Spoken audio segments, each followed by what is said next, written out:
আলোচনার পরিপ্রেক্ষিতে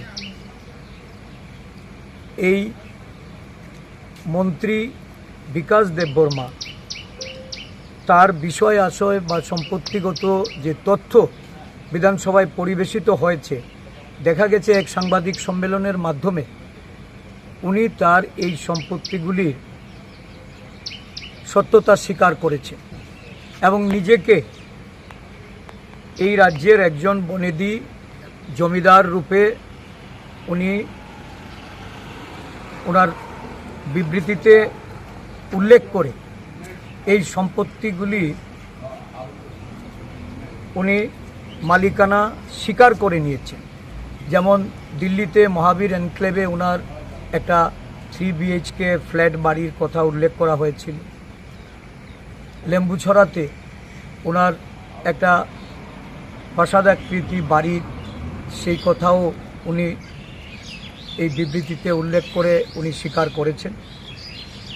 বড়মুড়ার হাতাইকোতরের যে 3তলা বাড়ির নির্মাণ হচ্ছে সেই বিষয়েও উনি সেটা সত্যতা স্বীকার করেছেন এবং দেখা গেছে বিভিন্ন পেট্রোল পাম্প সহ বা ওনার বাড়ির সরকারি খরচে বাউন্ডারি ওয়াল নির্মাণ সহ আরও কিছু তথ্য যেগুলি বিধানসভায় উঠেছিল সেগুলির সত্যতা উনি স্বীকার করে এই বিবৃতিতে বলেছেন যে ওনার নাকি পারিবারিক যে ওনার যে বিষয় আশয় সম্পত্তি সেই হিসেবেই উনি এটা পেয়েছেন। কিন্তু আমরা লক্ষ্য করলাম উনি যে অ্যাফিডেভিট দিয়ে 2023 সালে লড়াই করেছেন সেই অ্যাফিডেভিটে এই সম্পত্তির কোনো উল্লেখ নেই এবং সেখানে ইলেকশন কমিশনের গোচরে যেটা আছে মাত্র 56 লাখ টাকার ওনার স্থায়ী এবং অস্থায়ী সমস্ত সম্পত্তি এবং ওনার ব্যাংক অ্যাকাউন্ট অন্যান্য